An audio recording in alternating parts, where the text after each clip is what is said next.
আসসালামু আলাইকুম। কি অবস্থা, কেমন আছেন? আশা করি সবাই ভালো আছেন। আজকে কয়েকদিন ধরে ফেসবুকের ভিতরে অনেক বড় বড় সুশীল চট্টগ্রাম বন্ধ দিয়ে দিতেছে বিদেশিদেরকে, এটা নিয়ে খুব আলোচনা হইতেছে। তো আমাদের গ্রামের আঞ্চলিক ভাষায় একটা কথা বলে, যাতে মাতাল তালে ঠিক।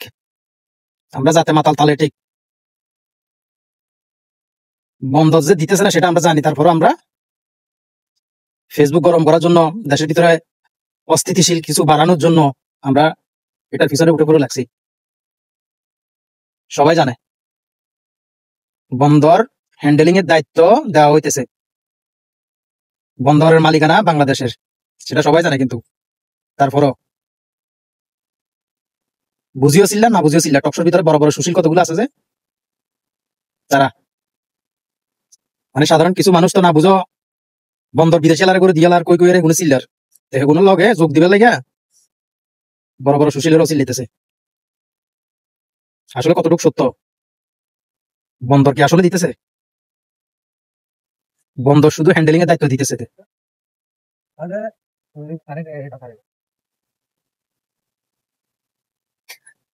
যারা চিল্লাইতেছে বড় বড় সুশীল যারা আছে, যারা মানুষের মাথা বেশি খায়, তাদের চুরি তো বন্ধ হয়ে যাবে।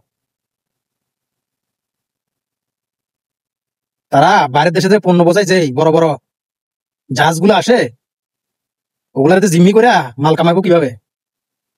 বিদেশিদের হ্যান্ডেলিং এর দায়িত্ব দিলে তো ওরা কালকে আসলে আজকেই 2 দিনের ভিতরে ডেলিভারি দিয়ে দিব,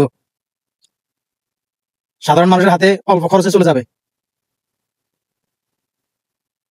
আর স্বর্গ হাতে দিলে যে চোররা চাইতেছে না, এই চোররা চাইতেছে তো এটাই, আসুক এখানে 1 সপ্তাহ 15 দিন বন্দরে আটকে থাকুক, আমরা আস্তে আস্তে কিছু জিম্মি করে বড় বড় ব্যবসায়ী থেকে 2, 4, 5 লাখ 10 লাখ খাইয়া তারপর আস্তে আস্তে মালটা ছাড়মু।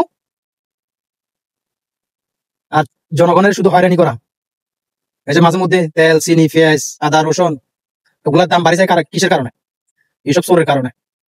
তো আমরা তো বেশি একটা শিক্ষিত না হয়েও আমরা বুঝতেছি এটা যে আমাদের দেশের জন্য কতটা উপকার, কতটা মঙ্গল। আমরা দেশের মঙ্গল চাই না, কারণ আমরা তো আমাদের চুরির অভ্যাস, তো আমাদের চুরি করতেই হবে। দেশ কেন একটু উন্নত হইতেছে, এই যে আমরা যেসব দেশগুলোতে আছি, সৌদি, কাতার, দুবাই, মালয়েশিয়া, একসাথেই দেশগুলো স্বাধীন হয়েছে। এই দেশগুলো কোথায় থেকে কোথায় চলে গেছে আজকে, এরা কতটুকু উন্নতি করে ফেলছে এদের দেশ। এই দেশগুলো বাইরের মানুষ হ্যান্ডেলিং করতেছে না। এই দেশগুলো আজকে কতটুকু উন্নতি, আমাদের দেশ একসাথে স্বাধীন হয়েছে। এই দেশগুলা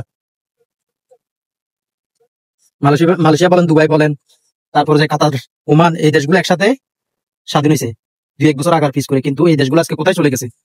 আর আমরা বাঙালি ফকিনীরা আজও আগের থেকে আরো অবনতি হয়েছে, উন্নতি হয় না।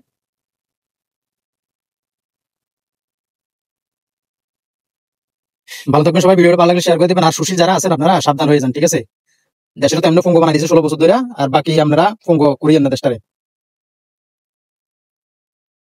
এটা শুধু হ্যান্ডেলিং এর দায়িত্ব দেওয়া হইতেছে, বাংলাদেশের মালিকানা ঠিক, বাংলাদেশের মালিকানা থাকবে।